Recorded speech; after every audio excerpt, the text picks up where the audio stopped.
दोस्तों नमस्कार, सभी का स्वागत है प्रवचन डिजिटल पर। मैं हूं आपके साथ विजय रावत।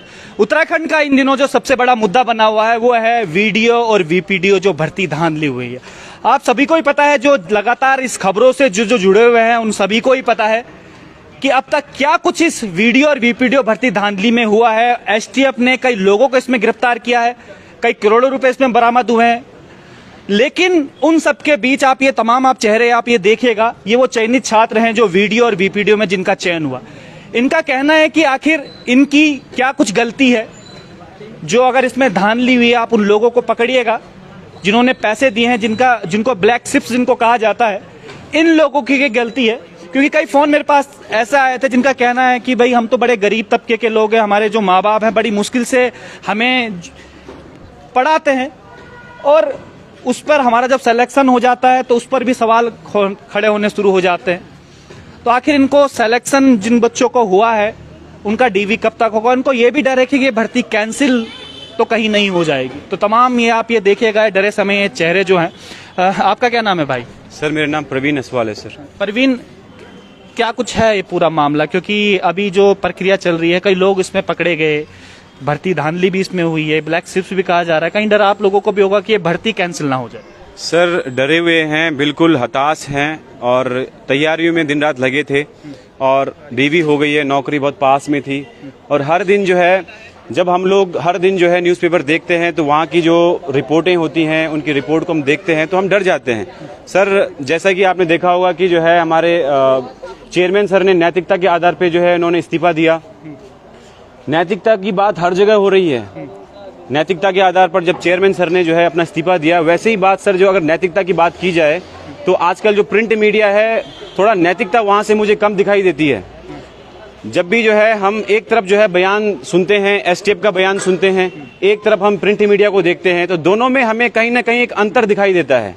एक तरफ प्रिंट मीडिया की खबर की बात अगर हम देखें, जिनकी पहुंच जो है जन जन तक है, वो ऐसी रिपोर्ट छापते हैं कि जिनका मेल मिलाप जो है कहीं भी एसटीएफ की रिपोर्ट के साथ में नहीं होता है।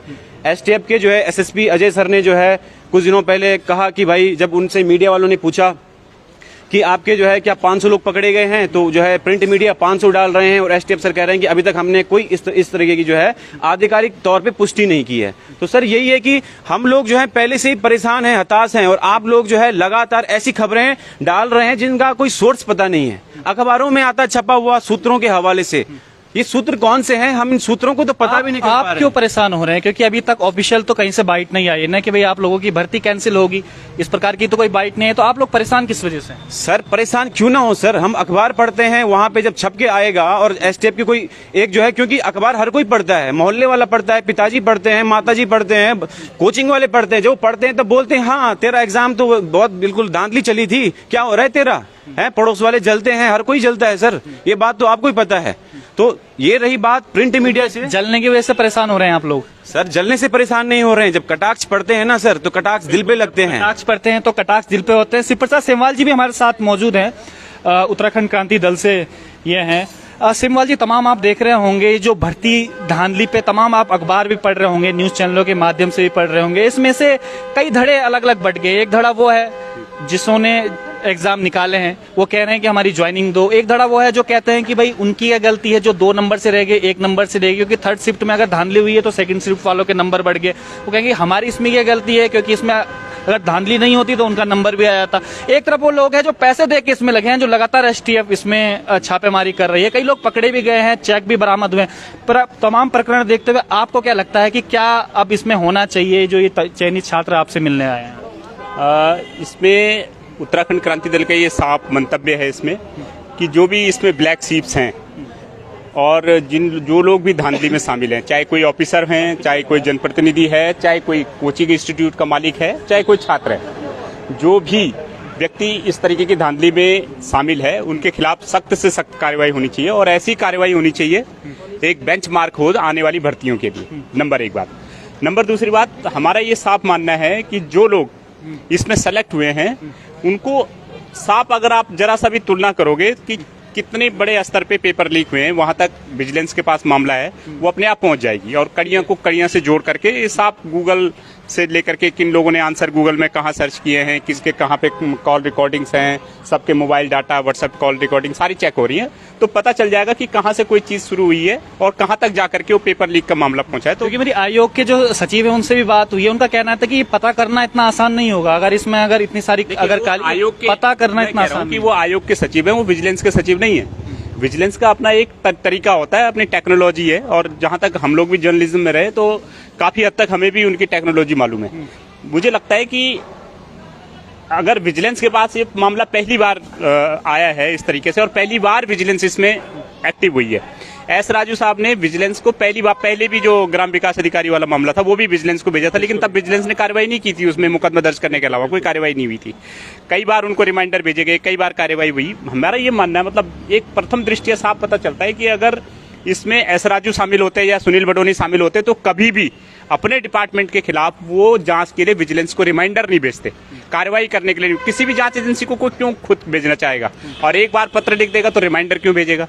तो मुझे ये लगता है कि इसमें जो धांधलेबाजी में जो शामिल हैं, जैसे कि आउटसोर्सिंग एजेंसियां हो गई, प्रिंटिंग प्रेस वाले लोग हो गए, या पूर्व में जो कर्मचारी वहां पे कार्यरत रहे वो आज की डेट में प्रिंटिंग प्रेस में काम करने के लिए चले गए, और कहीं ना कहीं जो धांधली कराने वाले लोग हैं उनका जो मैकेनिज्म है वो ये जो विभागीय लोग थे, अब एस राजू हो गया या सुनील बडोनी, ये संतोष बडोनी है, ये विभागीय लोगों से इनकी जानकारी और इनकी टेक्नोलॉजी से कहीं ऊपर के लोग हैं, उनसे कई एडवांस है। तो इसमें ये किया जा सकता है, हाँ पहले भी और आगे भी किया जाना चाहिए कि इस टेक्नोलॉजी को और अधिक एडवांस किया जाए, कि ताकि किसी तरीके से भर्तियों में धांधलीबाजी ना हो। इसको एडवांस करने की जरूरत है। दूसरी बात है कि जो लोग ऑलरेडी सेलेक्ट हो गए, इसमें लोग कह रहे होंगे कि कई सारे लोग जो है पैसे देके निकले हैं, 15 लाख रुपए देके निकले हैं, 20 लाख। प्रूफ हुआ है, एसटीएफ ने इसको प्रूफ किया है, प्रूफ किया है। उसमें उन लोगों के खिलाफ सख्त कार्रवाई होनी चाहिए। लेकिन इसमें कई सारे ऐसे भी लोग होंगे कि जो 3-3 बार निकले हैं, तो उन्होंने ऐसा तो नहीं कि हर बार जो है 20-20 लाख रुपए, 15-15 लाख रुपए दे रहे हो और हर भर्ती में दे रहे हो और हर भर्ती में निकल रहे हो। तो ऐसे लोग जो इनोसेंट लोग हैं उनके लिए भी विजिलेंस को भी और सरकार को भी इस बारे में सोचना चाहिए। और उत्तराखंड क्रांति दल की सरकार से ये मांग भी है कि किसी तरीके के प्रेशर में आए बिना, क्योंकि हर कोई आदमी भावनात्मक रूप से सोचता है। कोई बोलता है एस राजू को टांग दो, कोई कहता है संतोष बडोनी को बर्खास्त कर दो। भावनात्मक रूप से सोचने के बजाय इसमें टेक्निकली और विजिलेंस को अपनी टेक्नोलॉजी के हिसाब से जांच करनी चाहिए। जितने भी लोग शामिल हैं उनके खिलाफ इतनी कड़ी कार्रवाई होनी चाहिए कि बेंचमार्क हो दूसरे स्टेट के लिए भी। और जो लोग भर्ती कैंसिल करने के बारे में आपका क्या है, क्योंकि इसमें कई छात्र ऐसे हैं जो मेहनत से अपनी निकले हैं, तो उनका कहना है तमाम आप छात्र देखिएगा, आप ये चेहरे आप ये देख लीजिएगा एक बार। देखिए, अगर 100 भर्तियां हुई, अगर मैंने मान लीजिए कि 100 पद हैं, तो अपने आप में एक ऑल ओवर स्टैंडर्ड लेवल पे, ऑल इंडिया स्तर पे भी एक क्राइटेरिया सेट होगा कि भाई अगर इतने % भर्तियों में खुलासा होता है कि इतने % लोग जो हैं गलत ढंग से भर्ती हुए हैं। जैसे सपोज मैं अगर एक बात मान लूं कि 100 भर्तियां, 100 पद हैं, इसका पैमाना मतलब आप कह रहे हैं कि इसका पैमाना होना चाहिए। जैसे मैं अपनी ओर से बोलूं कि 100 पद हैं, अगर 100 में से केवल 10 आपका निकलता है कि यार ये भर्ती है, या 5 निकलता है कि ये फर्जी भर्ती है, तो जाहिर सी बात है कि भर्ती कैंसिल नहीं होनी चाहिए। और अगर आपको लगता है कि 70 लोग जो है फर्जी भर्ती हैं, तो कैंसिल हो जाना चाहिए। एक क्राइटेरिया फिक्स हो कि अगर इतने % आपके फर्जी भर्ती निकल रहे हैं या सस्पेक्टेड है तो भर्ती कैंसिल करो, और इतने % है तो फिर भर्ती कैंसिल न किया जाए। क्योंकि एक तो जो लोग हैं वो ओवर एज हो जाएंगे तब तक, दूसरा भर्ती कराने में भी अपने आप में पूरा सिस्टम इन्वॉल्व होता है, खर्चा होता है, तमाम चीजें होती हैं, और लोगों का भविष्य भी दांव पे लगता है। और क्या पता जो अभी मेन स्ट्रीम में हो, करंट लाइन में हो पढ़ाई की, वो बाद में ना रह पाए। तो ऐसी बहुत सारी चीजें होती हैं, इन चीजों पे भी ध्यान देना चाहिए। और एक क्राइटेरिया फिक्स होना चाहिए कि अगर इससे ज्यादा पेपर लीक के मामले पाए जाते हैं तो भर्ती कैंसिल हो, और इतना तक हो तो फिर नहीं होनी चाहिए। बिल्कुल, शिव प्रसाद सेमवाल जी हमारे साथ, इनका कहना है कि क्राइटेरिया जरूर इसमें फिक्स होना चाहिए कि भर्ती जो धांधली इसमें हुई है, इसमें कितने लोग इसमें इन्वॉल्व हैं, उस आधार पर यह फैसला होना चाहिए कि आखिर ये भर्ती कैंसिल होगी कि नहीं होगी। क्योंकि अभी आपने देखा कि जो एस राजू UKSSC के जो अध्यक्ष थे, उन्होंने कहा है कि भाई नैतिकता के आधार पर उन्होंने इस्तीफा दिया, लेकिन जाते जाते इसमें बहुत बड़े बड़े खुलासे भी वो करके चले गए। उन्होंने इसमें कहा कि इससे पहले भी जो एग्जाम हुए हैं उसमें विजिलेंस और पुलिस को उन्होंने इसकी इंफॉर्मेशन दी थी, लेकिन वो अपना काम सही से नहीं कर पाए थे। तो सबसे बड़ा सवाल ये प्रशासन पे भी उठता है कि जब अधिकारी शिकायत करते हैं तो क्यों उसको संज्ञान नहीं लिया जाता उस बात का, और क्यों उस पर पैरवी उस पर ढंग से नहीं की जाती। क्योंकि ये एस राजू जी का कहना है जब उन्होंने इस्तीफा दिया था, और उसमें पिस जाते हैं ऐसे चयनित छात्र। आप एक देखिएगा ये कितने परेशान हैं इस समय, क्योंकि भर्ती कैंसिल होने की जो तलवार है वो इनके सर पर लटक रही है, क्योंकि समाज को भी जवाब देना पड़ता है। इन्होंने प्रेस कॉन्फ्रेंस भी इस पे पहले करी थी। इनसे ही हम लोग कुछ जान लेते हैं, लेकिन कुछ लोगों का ये भी कहना है कि भाई अगर आप लोग मेहनती हैं तो दोबारा आप एग्जाम निकाल लीजिए। तो इस भर्ती जो कैंसिल की जो मांग कर रहे हैं कि ना दोबारा आप एग्जाम निकाल लीजिए, इसमें प्रॉब्लम क्या है? सर प्रॉब्लम कुछ नहीं है। अगर ये बात कही जा रही है तो वो एक उसमें स्वार्थ भी हो सकता है उन लोगों का, जिनको एक बार इस समय जो है मौका रह गया है, वो भी मौका ढूंढ रहे हैं कि हमें दोबारा जो है इस एग्जाम में बैठने का मौका मिले। ठीक है। और दूसरी चीज़ ये है कि ऐसा नहीं है कि हम जो है 1 साल 1 महीने से पढ़ के जो है ना इस भर्ती को दे रहे हैं। हमारा जो है बहुत संघर्ष है इस चीज़ पे। ठीक है। 5 साल 6 साल लग जाते हैं किसी बच्चे को तैयार होने में भर्ती के लिए। तो ये 5-6 साल देखे जाए, ऐसे नहीं कि जो है आप बोलें कि दोबारा एग्जाम आप ये लगा लो। अभी जो है 8 भर्तियाँ हैं, आयोग ने जो है वो उनकी डेट पीछे कर दी है, वो 2023 तक होती है। ये अगर इस एग्जाम में कुछ गड़बड़ी कुछ ज़्यादा होता है तो ये 2024-25 तक चली जाएगी। तो क्या हमारे माँ बाप जो है, मैं 2013 से यहाँ देहरादून में हूँ, क्या वो खर्चा कर पाएंगे? महीने के 6,000 रुपये देते हैं, उसमें 4,000 तो मेरा रूम रेंट निकल जाता है, 2,000 में महीना काटता हूँ। क्या ये पीड़ा वो लोग देखते हैं? मेरे जो है कई एग्जाम रह गए हैं जिनमें जो है मेरा जो है चयन होने से बचा हुआ था। तो मुझे अपने ऊपर काम मैंने उसमें करा है कि मैंने देखा है कि मेरे अंदर सबसे पहले मैं खुद के अंदर देख रहा हूँ कि मेरे अंदर कमी क्या थी। और जो ये लोग कहते हैं कि दोबारा मौका मिलेगा, मैं उनसे भी कहना चाहता हूँ। उनका कहना यह है, मैं बता देता हूँ आपको, थोड़ा टेक्निकली हम लोग इसमें बातें करेंगे। उनका कहना यह है कि जो थर्ड शिफ्ट के जो जिसमें पकड़े गए जो लोग जो उसमें शामिल हैं, तो जो जिनके एग्जाम कुछ नंबर से रुक गए उनकी यह गलती है। भाई इनको पैसे दे के कुछ लोग हुए, अब जिनके जो रुक गए उनकी यह गलती है। कम से कम अब जब एग्जाम होगा तो उसमें सबके साथ एक साथ बैठा के जो एक कहते हैं कि एक साफ तरीके से एग्जाम हो, तो इसमें प्रॉब्लम क्या है फिर? सर ऐसा है, जो थर्ड शिफ्ट में अभी तक जो पकड़े गए हैं, मुझे नहीं पता कि उसमें जो है अभी 13 लोगों के नाम आए, उसमें कितने जो है स्टूडेंट है और कितना जो है उसमें माफिया है। ठीक है। एक जो है एक तथ्य को लेकर जो है ना पूरी बात नहीं कही जा सकती। मुझे लगता है जहां तक वो बात कर रहे हैं, जो 1-2 नंबर से रहे हुए हैं, उन्हें वेटिंग में जो है उनका हक मिल जाएगा। अगर उससे नीचे वाले लोग हैं तो अभी आने वाले एग्जाम है उसमें भी वो तैयारी करके निकल सकते हैं। हमारा रोजगार छीन कर जो है वो लोग ये सोच रहे हैं कि जो है हमें दूसरा मौका मिलेगा। कुछ लोग इसमें ऐसे हैं जो ऑलरेडी रोजगार हैं, अभी गवर्नमेंट सर्वेंट है। कुछ लोग ऐसे हैं जो अपना इंस्टीट्यूट चला रहे हैं। उन लोगों से मैं कहना चाहता हूं कि तुम्हारा तो एक रोजगार बना हुआ है, तुम 2024, 25, 26 तक बैठ जाओगे। पर हम लोग जो है ना, जो अभी पीक पॉइंट में हमारी तैयारी है, हम लोग नहीं बैठ पाएंगे। हमें जो है कल के दिन कुछ भी हो सकता है, हमारा हालात ऐसे भी हो सकते हैं कि हम जो है कहीं पे पत्थर फाड़ लें, कुछ भी कर लें। हो सकता है कि हम मेन स्ट्रीम में ना रह सकें। इसलिए हम कह रहे हैं कि जो है हम लोगों की आप सीबीआई जांच कर लो, आप जो है जो संस्था है उससे जांच करा लो। मेरे को जो है ना, मैं साफ तौर पे कह रहा हूँ, मेरे को ले जाओ, मीडिया को भी ले जाओ। अगर मैं कहीं पे दोषी हूं तो उसकी मुझे सजा वहीं पे फांसी दे दो। पर अगर नहीं मैं दोषी हूं तो इसमें हमारा अधिकार है कि हमें जो है ना उसी टाइम पे ज्वाइनिंग दी जाए। ठीक है। अगर आप लोग कह रहे हो सीबीआई से जांच करो, जल्दी करो। एसटीएफ से जांच करनी है, सीबीआई से जांच करनी, करो। पर हमें ये इंश्योर करो कि हमें जो है रोजगार मिले। ऐसा नहीं कि हमें जलील करा जाए। जब से पेपर हुआ है तब से लगातार जो है मेहनती बच्चों को कह रहे हैं कि यही मेहनती है, यही की वर्ग मेहनती है। हम जानते हैं कि हर कोई जो बच्चा है वो मेहनती है, पर क्या है कि उसमें से कुछ लोग ही सेलेक्ट हो पाते हैं। कभी भी कोई भी एग्जाम होता है उसमें एक संख्या होती है पदों की, उसमें हो सकता है कोई आधे नंबर से रुकता है, कोई 1 नंबर से रुकता है। पर इसमें जो है ना, जो आते हैं वो कहीं ना कहीं उनसे सर्वश्रेष्ठ होते हैं किसी भी कैटेगरी में। मैं पीएच कैटेगरी में हूँ, हो सकता है कि मेरे से कोई जो है और अच्छा पढ़ने वाला हो, पर अभी जो मैंने पेपर दिया उसमें मैं सर्वश्रेष्ठ था, इसलिए मैं इस चयन सूची में बना हुआ हूँ। तो ये चीज़ ये गलत जो है, एक मैं इस हिसाब से मानता हूँ इसको, ये कुतर्क है कि जैसे लोग कहते हैं कि नहीं आप दोबारा तैयारी कर सकते हो। तो आप लोग आयोग के पास गए हो कि भाई कब तक ये पूरा जांच पूरी होगी, कब तक हमें जो ज्वाइनिंग मिल पाएगी, कुछ इस तरीके की बात हुई आयोग से? सर अभी तो जो है जांच चल रही है, अभी तक तो कुछ पता नहीं चल रहा है कि अब जांच कितने महीने चलेगी ये भी पता नहीं है ना। जांच में क्या सामने आता है ये भी पता नहीं है, शासन क्या निर्णय लेगा हमें ये भी पता नहीं है, और हमें अपने भविष्य में क्या होगा इसके बारे में हमें भी पता नहीं है। जीवन का पता नहीं सेकंड में क्या हो जाएगा। तो आप ये सोचिए, इतनी अनिश्चितताएं हैं, और उस अनिश्चितताओं में आप कह रहे हैं कि दोबारा एग्जाम के लिए हम क्या तैयार नहीं है? सर दोबारा एग्जाम आसानी से हो सकता है, कोई दिक्कत नहीं, हम दे सकते हैं। लेकिन आप इस बात की गारंटी कौन लेगा? अगर हमारी तबीयत खराब हो गई, किसी को जॉन्डिस हो गया, किसी को कुछ हो गया, वो डायरेक्ट 6 महीना गया उसका, कोई महिला है उसकी शादी हो गई, क्या उसके सास ससुर अलाउ करेंगे? हमारे दिव्यांग जन जो हैं सर, आप जो है, हम जब पूरे भारत में समावेशी विकास की बात करते हैं, हम बोलते हैं कि जो है सामाजिक तौर पे हमारा जो है समाज बिल्कुल बिल्कुल बराबर होना चाहिए, आर्थिक हो चाहे सामाजिक हो, सांस्कृतिक हो, कैसे भी हो।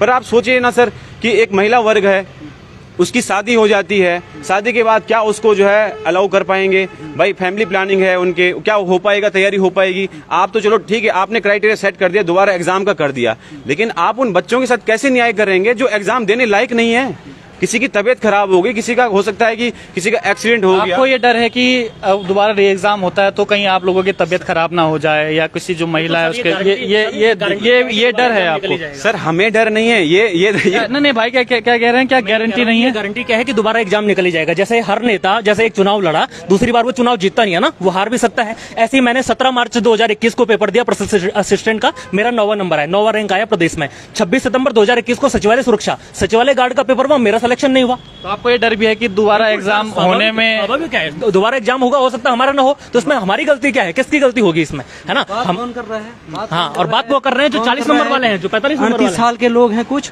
जिनका काम ही कोचिंग संस्थान चलाना है, वो अपने लिए सिर्फ कस्टमर बना रहे हैं। 25-26 साल के बच्चे होंगे जो 30 की एज में जो बच्चे लटके हुए हैं ना, वो जिंदगी भर दोबारा एग्जाम देते रहेंगे। ये कौन सी जायज बात हो गई? आप बताइए ना, ये कौन सी जायज बात हो गई कि दोबारा एग्जाम दे दीजिए? हमें पता है ये बात किसने उठाई है, उसके मकसद क्या है, हमें सब पता है। नाम लीजिए ना खुल के, लाइव चल रहा है, नाम लीजिए खुल के, इस पर एडिट भी नहीं हो सकता। आ जाएंगे, नाम सामने आ आप जाएंगे। डर क्यों रहे हो नाम लेने में? कुछ नेताओं की रंजिश भी है, कुछ नेता हैं इसमें शामिल। हम लोग थोड़ा सा, हमको सूचना मिल गई है, धीरे धीरे हम लोग भी प्लानिंग कर रहे हैं, नाम सबके उजागर किए जाएंगे और धीरे धीरे हम लोग सबकी पोल खोलने वाले हैं। जो लोग हमें घेरने की कोशिश कर रहे हैं, सबकी पोल खेलेंगे। महिलाओं के पास में चलता हूँ क्योंकि सबसे ज्यादा मेहनत वो ही कर। आप थोड़ा यहाँ पे आ जाइएगा इधर। आपका क्या कुछ कहना है? शादी होगी आपकी अभी? हाँ जी, हाँ जी। घर वाले क्या कह रहे हैं अब? घर वाले तो सबके ही घर वाले एक ही बात कह रहे हैं, ज्वाइनिंग कब होगी। बाकी इसके सिवाय आपको तो उनको बताया नहीं कि क्या क्या कुछ लोग पकड़े जा रहे हैं, 15-15 लाख दे के कुछ लोग आए हैं, एसटीएफ ने सब कुछ? सर सब कुछ को पता है, लेकिन उन्हें ये भी पता है कि मैं 15 लाख दे के नहीं आई हुई हूँ, तो फिर मैं तो वो तो मेरे लिए बात करेंगे ना, उन्हें क्या लेना देना है। बाकी अदर जो 15 लाख 20 लाख, चाहे वो 1 करोड़ दे के भी आया है, तो उससे हमारा कोई लेना देना नहीं है। उससे उसी व्यक्ति का लेना, जिसने लिया होगा वो टेंशन लेगा, हम क्यों टेंशन लें? इसीलिए हम तो अपनी ज्वाइनिंग चाहेंगे ना सर। तो आयोग वगैरह गए हो आप लोग, पूछा उनसे? नहीं सर, आयोग वगैरह हम नहीं, एक बार ही हम गए, हमें एस राजू सर मिले नहीं। आपको ऐसा क्यों लग रहा है कि भर्ती कैंसिल हुई? भर्ती कैंसिल की तो अभी तक नहीं आयोग की तरफ से कुछ आया है, नहीं विजिलेंस की तरफ से कुछ आया है कि ये भर्ती कैंसिल होगी। आप लोगों को डर किस बात का है? सर हमें तो डर है ही नहीं, हम तो आज भी हम यहाँ सिर्फ इसीलिए आए डर हैं। क्यों नहीं है? प्रेस कॉन्फ्रेंस आप लोगों ने करी, आप सबके सब यहाँ पे इकट्ठे हैं, तो डर है क्या? मैं ये थोड़ा जानना चाह रहा हूँ। एक्चुअल में सर डर तो मुझे पर्सनली, मैं अपनी बात करूँ तो हमें किस बात का डर है? हमारे पास तो अचीव करने के लिए, हमारे पास पाने के लिए बहुत कुछ है। क्या है? ये एग्जाम का डर है? री एग्जाम तो सर कंसेप्ट ही नहीं होता है। री एग्जाम तो उस कंडीशन पे होगा ना जब अभी क्या है कि आते जाते अगर प्रिंट मीडिया, क्योंकि अभी अक्सर बातें घर वालों को, बड़े बुजुर्ग वही प्रिंट मीडिया देखते हैं, तो प्रिंट मीडिया से ही वो जानते हैं कि भाई आज यहाँ पर ये बातें हो गई हैं। तो जब प्रिंट मीडिया और एसटीएफ ने, जो अभी जांच एजेंसी चल रही है, एसटीएफ ने क्लियरली कह दिया है कि प्रिंट मीडिया पे भरोसा ही नहीं करो, तो उस बात को लेकर, क्योंकि अभी तक एसटीएफ का हमारे लिए सकारात्मक ही रवैया रहा है, नकारात्मक कुछ आप लोग भी सारे के सारे चाह रहे होंगे, जितने भी छात्र हैं यहाँ पर मौजूद, आप सबके सब भी चाह रहे होंगे कि जो पैसे दे के लगे हैं, जो प्रॉब्लम आप लोगों को हुई है, वो लोग भी इसमें तुरंत उन पे कार्रवाई होनी चाहिए, सख्त से सख्त उन पे कार्रवाई होनी चाहिए। आप सब लोग भी ये चाह रहे होंगे। सर ये एक थोड़ा सा पुराने सवाल पे आना चाहूंगा वापस से ना। आपने कहा कि दोबारा एग्जाम जो है जो होना चाहिए, सर इसमें आपने कहा था ना कि मतलब आपको इस बात का डर है कि फेल हो रहे हैं। सर फेल होने का डर नहीं है सर, क्योंकि देखिए मैं लाइव इस समय चल रहा हूँ, कई लोग ऐसे कमेंट कर रहे हैं कि भाई आप लोगों को डर किस बात का है, दोबारा एग्जाम दीजिए ना जो उसमें है, क्योंकि ये लाइव में कमेंट आ रहे हैं सारे के सारे। एक मिनट बात रखने दीजिए सर। मैं ये कह रहा हूँ कि डर फेल होने का नहीं है सर। मैं ये कह रहा हूँ कि जब आप, चलो ठीक है आपने बोला कि रद्द कर दो, चलो कर दो, कोई दिक्कत नहीं, पर आप ये बताइए ना सर कि उस बच्चे के साथ क्या न्याय होगा जो एक ऐसे वर्ग से है, जो दिव्यांग वर्ग से है, जिसने सर एक दिव्यांग, अगर जो एक व्यक्ति दिव्यांग है ना सर, सबसे पहले जब सदघटना होती है तो वो उस घटना को जिंदगी भर कभी भुला नहीं पाता है। वो अपनी फिजिकल लिमिटेशन के बाहर जाके तैयारी करता है, तैयारी करने के बाद आज जब एग्जाम में निकला हुआ है, वो बहुत मतलब अपनी फिजिकल लिमिटेशन के बाद उस एग्जाम में बैठता है। आज जब फिर से वो एक मेंटल टॉर्चर झेल रहा है, सर क्या वो दोबारा एग्जाम में बैठ पाएगा सर? तो बिल्कुल कहीं ना कहीं ये जो गलती है, ये शासन प्रशासन की गलती मैं इसको मानता हूँ, जो लगातार शासन प्रशासन लगातार जो धांधली हो रही है उसे पकड़ने का काम जो है शासन प्रशासन का है, और शासन प्रशासन जो जीरो टॉलरेंस की सरकार है वो इसमें फेल हुए। इसी तरीके से मैं उंगली शासन प्रशासन पर करता हूं। आप बताइए सर, उस बंदे की गारंटी कौन लेगा सर एग्जाम की? दूसरी, अगर हमारी कोई बहन है, वो मतलब गर्भावस्था में है सर, वो एग्जाम की तैयारी कैसे करेगी? कोई बंदा है मेंटल तौर से बहुत परेशान हो गया है, तो उस बंदे की गारंटी कोई कैसे ले सकता है कि ये दोबारा एग्जाम में बैठेगा? जब किसी का विश्वास उठ गया है परीक्षा से, किसी का विश्वास उठ गया है तैयारियों से, उस बंदे का एग्जाम कौन लेगा? उसकी गारंटी कौन लेगा? मैं इस बात से चिंतित हूँ। बाकी कोई फेल होने से कोई नहीं डर रहा है सर। जिस बंदे ने 8 एग्जाम निकाल रखे, एक एग्जाम और निकाल देगा। पर दिक्कत यहाँ पे ये है कि जो बंदा इस कंडीशन में नहीं, एग्जाम देने की कंडीशन में, उसको उसकी मेहनत का प्रतिफल क्या मिलेगा? ये मिलेगा कि भाई एक एग्जाम में इसने अच्छे मानसिक तौर पे तैयारी की है, दूसरे एग्जाम में तैयारी नहीं है और आपने एग्जाम करा दिया और वो फेल हो गया, तो क्या अब उसकी मेहनत को इस तरीके से आंकेंगे? तो सर यही है कि मानदंड ऐसे तैयार नहीं हो सकता है। तैयार हो सकता है, ठीक है, जहां तक बच्चे इसके बारे में क्या कहना है जो लगातार लोग पकड़े जा रहे हैं, क्योंकि एसटीएफ लगातार छापे मार, इसके बारे में क्या कहना है? सर बहुत ही अच्छा संदेश है। वो संदेश ये है, जो बच्चे पकड़े जा रहे हैं, जो नकल माफिया पकड़े जा रहे हैं, उनके विरोध में हम शुरुआत से हैं। जो बच्चे पकड़े जा रहे हैं, कोई हमारे संपर्क वाला बंदा नहीं है। पहली बात तो ये है, वो पता नहीं कौन से बंदे हैं, जितना पैसा उनसे निकलता है हैं वो लोग हैं, एसटीएफ ने इसको साबित किया है। उसमें तो है, जो उनसे पैसा रिकवरी हो रहा है वो पैसा, जो नकल माफिया का रिकवरी हो रहा है वो पैसा, प्लस मैं सजेशन देना चाहूंगा, नकल माफिया की पूरी संपत्ति कुर्क की जाए, बेची जाए, और जिन्होंने 15 लाख दिए हैं ना सर, उनकी भी बेची जाए, क्योंकि उन्होंने हमारे साथ खिलवाड़ किया है। आज हमें अपने भाइयों का दुश्मन बनाया है। अगर आप कह रहे हैं ना कि बॉय पंवार जो है आज की डेट में, बॉय पंवार वो भी कहीं ना कहीं पहले जो है बेरोजगारों की बात उठाते थे। आज क्यों? जब उन्होंने सिर्फ उनका एक रास्ता गलत है कि दोबारा पेपर रद्द होना चाहिए। आपको लग रहा होगा ना कि रास्ता गलत है क्योंकि आप सेलेक्ट हो चुके हैं। सर सेलेक्ट वाली बात नहीं है। अब आप ये बताइए सर, जब से राज्य बना हुआ है सर, जब से राज्य बना तब से आप भर्ती कैंसिल करते रहोगे?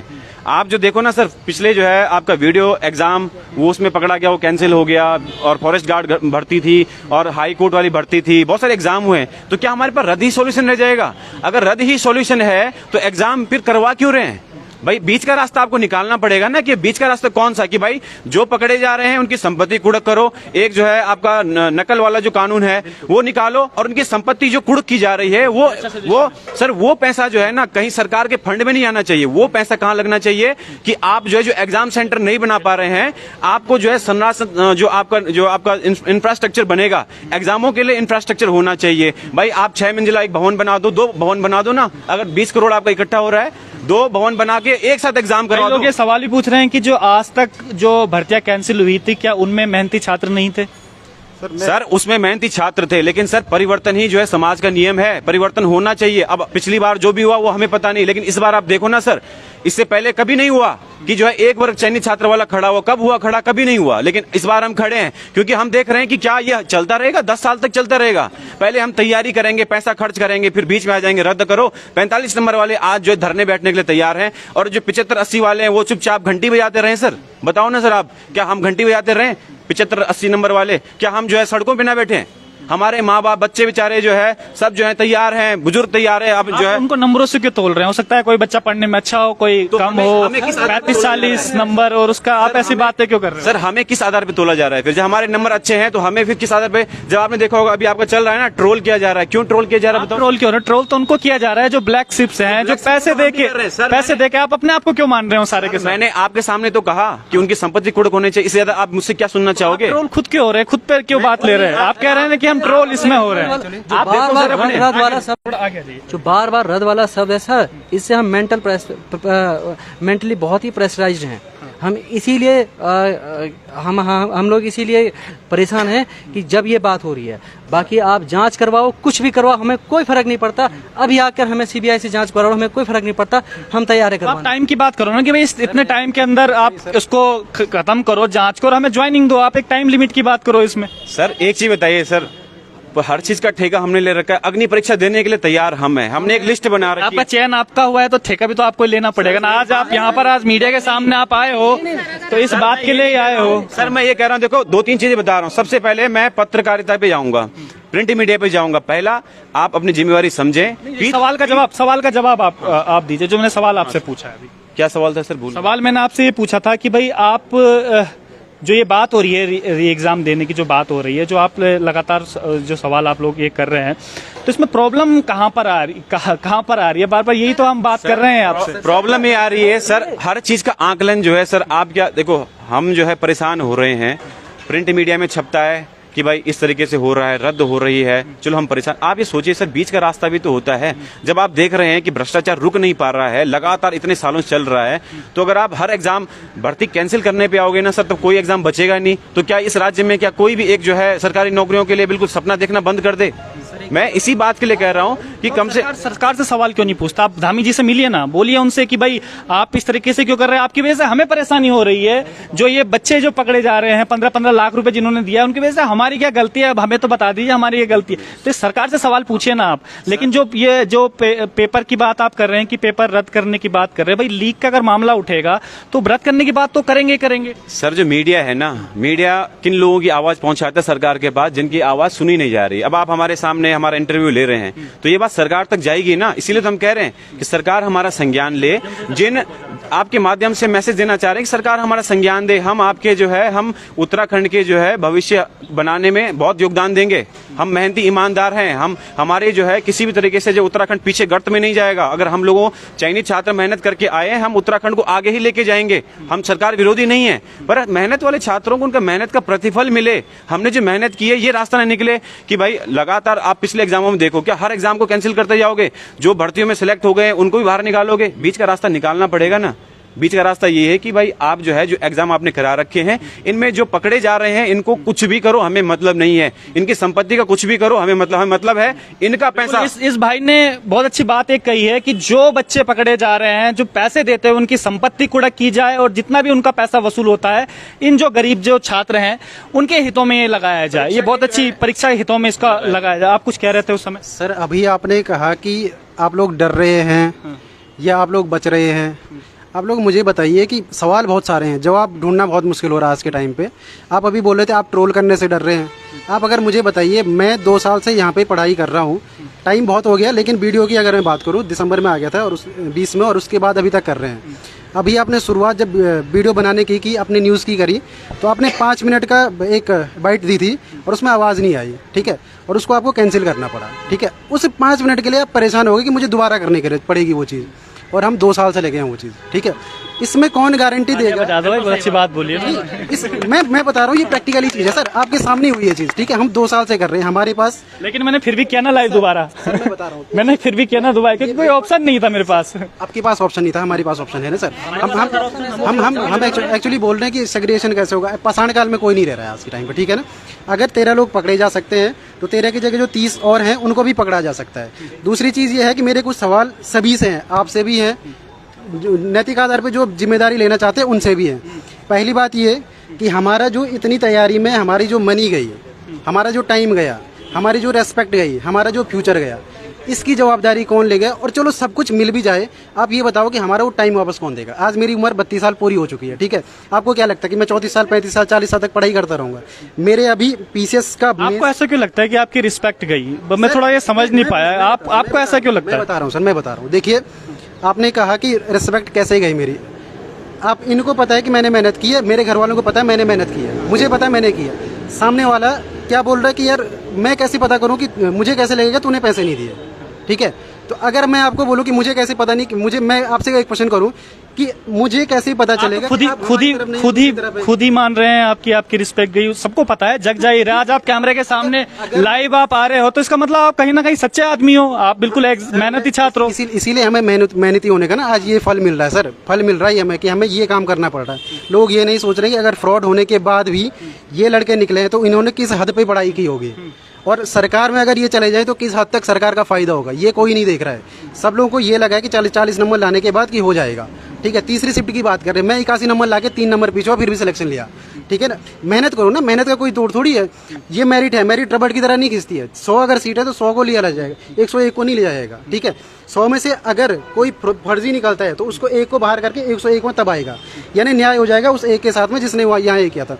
लेकिन सबका ये कहना है रद्द कीजिए, रद्द कीजिए। रद्द करना अगर ऑप्शन ही होता है तो 2016 की बात है, मैंने वो वीडियो का पेपर दिया था, 92 नंबर से नीचे कहीं की मेरिट नहीं गई और 90 नंबर में खुद लेके आया था, 90 नंबर। उसके बाद मैं बाहर हुआ। आज तक मेरी ये कंडीशन है कि मैं कुछ कर नहीं पा रहा हूँ। अगर ये रद्द हो जाए, चलो ठीक है, इसको रद्द। आपने उठाई थी रद्द की मांग सर? नहीं, जब 90 नंबर से आपके, क्योंकि वो दर्द मुझे आज फिर से हो रहा है, उठानी पड़ रही है आज। फिर से हो रहा है दर्द, उठानी पड़ रही है। और आपने उस समय मांग उठाई थी कि रद्द हो? 16 का टाइम ये नहीं था, आज 16 के बाद जियो आ गया। और मेरा सवाल का जवाब नहीं दिया। 16 सर हम नहीं थे ना उस उतना सक्षम नहीं थे सर, नहीं थे उतना सक्षम, चुप हो गया, उस घूंट को पी गए हम। लेकिन आज फिर से वही कंडीशन आ गई, लेकिन हम बार बार ये नहीं करना चाहते अपने साथ में। दूसरी चीज़ ये है कि चलो ठीक है, वीडियो का पेपर रद्द कर दिया, इसकी कोई गारंटी नहीं दोबारा ये फेयर तरीके से हो। चलो ठीक है, फेयर तरीके से नहीं हुआ, फिर दोबारा रद्द करो। इसके बाद SI का पेपर होगा, जिस बंदे ने वीडियो निकाला वो रद्द होने के बाद SI दिया, SI के पेपर में गड़बड़ी हो, SI को रद्द करो, कांस्टेबल दो, कांस्टेबल में रद्द हुआ, उसमें निकालने के बाद गड़बड़ी लेखपाल दो। कितना पेपर आदमी देता रहेगा ये बता। इन आप लोगों का क्या मानना है? क्योंकि अभी देखो थोड़ा लॉजिकली हम लोग बातें करेंगे, अभी बीच का रास्ता ये है। आप लोगों को क्या लगता है कि अभी करीबन 13 लोग इसमें पकड़े गए हैं, कितना तक इसमें आपको लगता है कि भर्ती, अगर आपको लगता है कि कितना होनी चाहिए? नहीं, जांच का विषय था, लेकिन आपको भी लगता होगा ना इतनी बड़ी मात्रा में अगर धांधली अगर हुई है तो कम से कम। जवाब देना चाह रहा हूँ आपको। देखो सर, हमारे साथ जो है ना 916 लोग हैं। जब मैं एग्जाम की तैयारी कर रहा था, मैं मुश्किल से 1-2 को जानता हूँ। उसके बाद जब ये DV हुआ, उसके बाद हम लोगों की पर्ची आपस में परिचय है, ठीक है। अब उसमें मैं क्या पता लगा सकता हूँ कि ये जो है, अगर STF ये कहती है कि इसमें 200 लोग हैं, 300 लोग हैं, 400 लोग हैं, कितने तक उसमें आपको लगता है कि अब ये टाइम आ गया कि ये भर्ती कैंसिल हो जानी चाहिए? अब ये सर देखो ऐसा है, लॉजिकली बात हम लोग करेंगे। देखिए STF तो ये भी कह सकती है कि 30-40 लोग हैं, 200-300। मैं कह रहा हूँ अगर ये होता, क्योंकि STF कह रही है कोई अभी आंकड़ा कोई पता ही नहीं है इसमें कितने भी हो सकते हैं। STF का ये कहना है, क्योंकि मैंने खुद जो STF के SSP उनका इंटरव्यू मैंने लिया था, उनका ये कहना है इसमें। सर ऐसा है कि जो हमें जानकारी है, जो आंकड़ा भी है STF ने रखा हुआ, अगर इसमें ईमानदार निकलता है उसको ज्वाइनिंग मिलनी चाहिए। आपको पता है हमारी न्यायपालिका भी इस बात को मानती है कि भाई अगर 100 दोषी अगर गुनहगार साबित होते हैं तो और एक निर्दोष अगर उसमें से निकल आता है तो उस निर्दोष को उसका मिलना चाहिए। और हम तो कह रहे हैं ना, हम तो ओपनली बोल रहे हैं, हमारी जांच करवाओ, किसी भी स्तर की जांच करवाओ, हम तैयार हैं। बस आप लोगों को ज्वाइनिंग मिलनी चाहिए कुल मिला के। तो ये तमाम सर एक लास्ट हर बार जो है सर एक जो है प्रश्न उठ रहा है कि कैसे दूध और पानी को अलग किया जाए। ये सर आपने बहुत बार उठाया है, हमने आपका जो है बार बार फॉलो किया है। आपको इस प्रश्न उठाया, किसी और ने उठाया होगा हमारे चैनल पे? हाँ, जिसने भी उठाया वो सर, इस बात का मैं बिल्कुल सर जो है आपको आज स्पष्टीकरण देना चाह रहा हूँ, ताकि बार बार दूध और पानी बार बार मिक्स ना करते रहे, है ना। हमें पता ही नहीं चल पा रहा कितना पानी है। तो इस बात का सर ये है कि हम जो है डिजिटल तौर पर जब जी रहे हैं, आज की डेट में जो है हम ऐसे जो है युग में जी रहे हैं जहाँ पे डिजिटल टेक्नोलॉजी बहुत खतरनाक है। हमारे राज्य में जो है ना सर साइबर क्राइम जो है के लिए थाना बनाया गया। क्यों बनाया गया? इसीलिए तो बनाया गया है। आजकल जो है डिजिटल क्राइम को रोकने के लिए जो है सेंट्रल गवर्नमेंट पॉलिसी बना रही है, IT एक्ट बना रही है, हर चीज कर रही है, उपकरण भी हमारे पास हैं। आप जो है जब एक फोन का जब कॉल रिकॉर्ड रखोगे तो वो पूरी चेन बना देगा। साइबर जो है सेल वाले और STF वाले इस चीज में जो है आपके बिल्कुल विशेषज्ञ हैं। तो विशेषज्ञों को अपना काम करने दीजिए। और जो लोग जो है विशेषज्ञ नहीं है ना, जो लोग सिर्फ जो है मुंह से बोल के जो है 500-600 बोल दे रहे हैं, आप उन पे थोड़ा मैं कहना चाह रहा हूं कि एक बार विशेषज्ञों को अपना काम करने दीजिए ना। जिस चीज में आप बिल्कुल आपको नॉलेज नहीं, गणितज्ञ क्यों बन रहे हैं वहां पे सर? तो मैं ये कह रहा हूँ कि जब दूध और पानी को काम करने का काम STF का है ना, वो कर तो रहा है। जब STF की जांच पे आप बहुत खुश हो जाते हैं, काली भेड़ पकड़ी गई, तब तो आप बहुत खुश होते हैं। लेकिन जब STF बिल्कुल सच्चाई बता रहा है तो आप वहां हर बार प्रश्न चिन्ह क्यों लगा रहे हैं? क्या आपको अपनी STF पे गर्व नहीं है? क्या STF की जांच पे आपको जो है बिल्कुल शक हो रहा है क्या? भाई STF की जांच आने तो दो, वो बता तो रहा है। STF वाले सर बता रहे हैं चिल्ला के कि हम जो है बिल्कुल जड़ तक पहुंचेंगे, लेकिन जड़ से पहुंचने से पहले ही आप बोल दे रहे हो रद्द करो। भाई वो सीमित बता तो रहा, चिन्हित कर तो रहा है। वो लोग जो रद्द की मांग उठा रहे हैं, नाम क्यों नहीं लेते आप लोग खुल के उनका? सर नाम लेना, मैं नाम जैसे लोग नाम लेने से क्यों बचता? आप बताइए ना कौन कौन है वो? हम छात्र हैं सर, हम राजनीति। कोई नेता है, कोई अभिनेता है, कौन है वो? सर नेता अभिनेता की हम बात बिल्कुल नहीं करें, क्योंकि हमें राजनीति में नहीं आना, हमें नौकरी चाहिए। अगर मैं राजनीति में आता ना, मैं बिल्कुल क्लियर कट आपको नाम बताता, या जिस दिन मैं राजनीति में आऊंगा मैं आपको उसी दिन नाम बताऊंगा। मैं अभी एज ए स्टूडेंट बात कर रहा हूं कि दूध और पानी को कैसे अलग किया जाए, क्योंकि हम आजकल के युग में जीने वाले स्टूडेंट हैं और हमें पता है आपके मोबाइल में हर चीज पता होती है, सबको फंक्शन क्या है। अब जब अपने मोबाइल के फंक्शन हमें पता है तो STF को कार्य करने की जो है जो SOP है उसको पता है कैसे काम करना है। वो गणितज्ञ हैं, विशेषज्ञ हैं।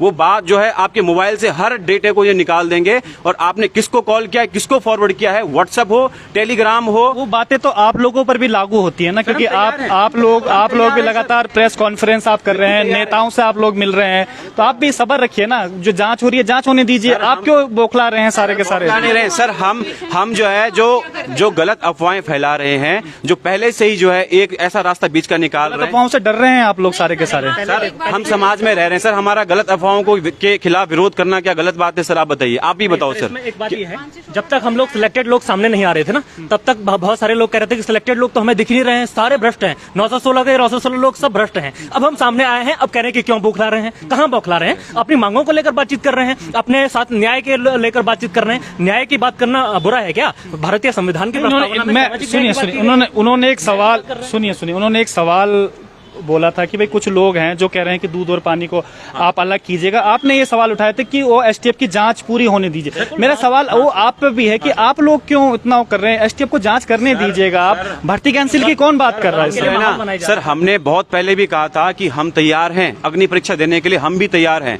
हमारी जांच हो, बुलाएंगे हम स्वागत। देखो सर, सच को आज क्या हम डरने के लिए तैयार ही नहीं। आपके सामने जब हम खुले होकर बोल रहे हैं और आपके मंच को देखने वाले हजारों लोग हैं, तो हमें पता है ना कि भाई हमको भी जो है बहुत सारे लोग कहेंगे, लेकिन हम सच्चे हैं। हमें किस बात का डर है? डरेगा तो वो जिसने पैसे दे रखे हैं। और हम अभी भी कह रहे हैं, जो जिसने पैसे दे रखे पकड़ो, कुछ भी करो। अगर हमने दिया हमें भी कुछ भी कर लो ना, हम डर नहीं रहे। और सर दूसरा जो मध्यवर्ती मार्ग हमने निकाला है वो ये है कि सर मेहनतियों को न्याय मिले और काली भेड़ों को कठोर कारावास, काला पानी की सजा मिले। और सर दूसरी बात, एक सर आप ही बताइए, आपका चैनल है, आपके चैनल पे कितने फॉलोअर होंगे? हो सकता है 1 लाख हो, 1.5 लाख हो। अगर आपका पेज क्रैश हो जाए सर, आप क्या रिकवर करने की कोशिश नहीं करेंगे? टेक्निकली वो बात अलग है, क्योंकि मानवता और उसमें अलग फर्क है। टेक्निकली चीजें अलग है। समय भी ज्यादा हो गया है। सर आप इस बात का जवाब दीजिए सर, क्या आप रिकवर नहीं करेंगे सर? उसे रिकवर क्यों नहीं करेंगे? हम बिल्कुल रिकवर करेंगे, लेकिन अगर रिकवर नहीं हुआ तो मैं दोबारा से नया पेज बनाऊंगा, नई मेहनत हम करेंगे। आप अगर इस जॉब पे लगे होते आज की डेट में, अगर आप बीपीडीओ में एक सिलेक्टेड कैंडिडेट होते तो आप क्या करते? जब आप मीडिया पे आएंगे तो मीडिया वालों से तब आप सवाल पूछेगा। आज आपका पक्ष हम लेने आए हैं। तो ये तमाम वो लोग हैं जो वीडियो बीपीडीओ से चयनित छात्र थे, उनकी सिर्फ एक ही मांग है कि इनकी क्या गलती है? जो तमाम जो भ्रष्टाचार हुए हैं, जो ये रूपरेखा बनाई गई है, 15-15 लाख रुपए जो दिए गए हैं, इसमें इनकी क्या गलती है? इनको जल्द से जल्द ज्वाइनिंग मिलनी चाहिए। तो तमाम ये सवालों के साथ हम लिए छोड़े चलते हैं कि क्या इनको ज्वाइनिंग मिल पाएगी कि नहीं मिल पाएगी? क्या जो UKSSC आयोग है वो क्या कदम इस पर उठाएगा? और अब तक कितनी और काली भेड़ें इस पर और नजर आएंगी? तब तक के लिए बन रही है परवजन डिजिटल के साथ।